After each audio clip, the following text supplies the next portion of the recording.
আর আইপ্যাকের অন্যতম ডিরেক্টরের এই গ্রেফতারি নিয়ে আক্রমণ শানিয়েছেন অভিষেক বন্দ্যোপাধ্যায়। ভোটের 10 দিন আগে আইপ্যাকের অন্যতম ডিরেক্টর গ্রেফতার।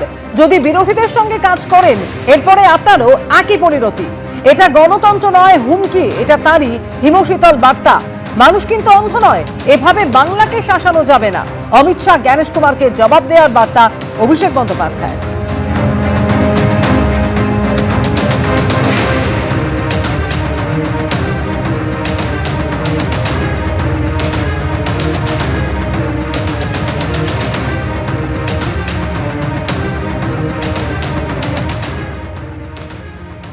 আইপ্যাক কর্তার এই গ্রেফতারি নিয়ে রাজনৈতিক দলগুলির কি প্রতিক্রিয়া শুনব। সে কি এত ল্যাপটপ, সবুজ ফাইল সবকিছু একদম লুট করে আনা হলো।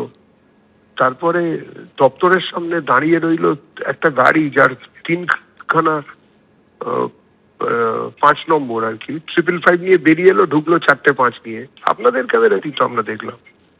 কি আস্ফালন, বাপরে বাপ! এই করে নেবো, তাই করে নেবো।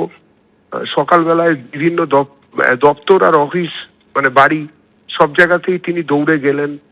তিনি ল্যাপটপ আর ফাইল নিয়ে বেরিয়ে এলেন ভিড় দর্পে। দেখে নেবো একটা ভাব। তারপরেও এরকম হলো।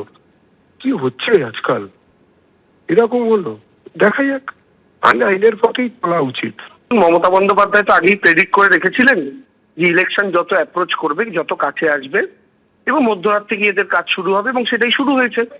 শুধু এটা কেন, আপনারা দেখছেন না গোটা পূর্ব মেদিনীপুর জুড়ে আমাদের কতজন নেতাকে এনআইএ নোটিশ দেওয়া হয়েছে। আমি নিজে যখন তমলুকে ইলেকশন ফাইট করতে গেছিলাম, ময়না, নন্দীগ্রাম সহ একাধিক জায়গায় যা ইলেকশনের 1 মাস আগে এনআইএ নোটিশ দেওয়া শুরু হয়েছিল। শুধু তাই কেন, সুজিত বসু, দেবাশিস কুমার, এদেরকে হঠাৎ করে ইডি নোটিশ দেওয়া শুরু করেছে ইলেকশনের মধ্যে। এগুলো দেখার পরও কি কারোর সন্দেহ কিছু থাকে যে এই সেন্ট্রাল এজেন্সিগুলোকে বিজেপি কিভাবে ব্যবহার করছে? দিল্লি বিধানসভা নির্বাচনের আগে কেজরিওয়ালকে গ্রেফতার, সেই কেজরিওয়াল বেকসুর খালাস হয়ে গেলেন।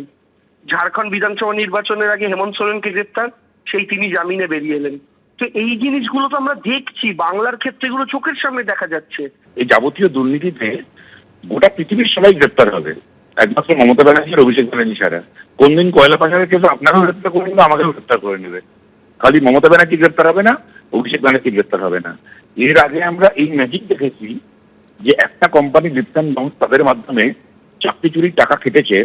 এইটা ঘোষণা করার পরে লিপ্টন বাউন্সের একজন ডিরেক্টর সুজয় কৃষ্ণ ভদ্র, কালীঘাটের কাকু, তিনি গ্রেপ্তার হলেন, কিন্তু ওই একই কোম্পানির আরেকজন ডিরেক্টর অভিষেক ব্যানার্জি তিনি গ্রেপ্তার হলেন না। এর পেছনে কি বিজ্ঞান আছে, এর পেছনে কি দর্শন আছে, তা একমাত্র নরেন্দ্র মোদী বলতে পারবে।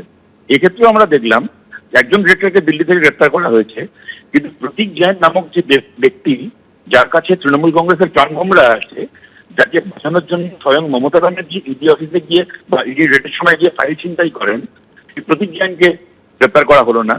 এবিপি আনন্দ, এগিয়ে থাকে, এগিয়ে রাখে।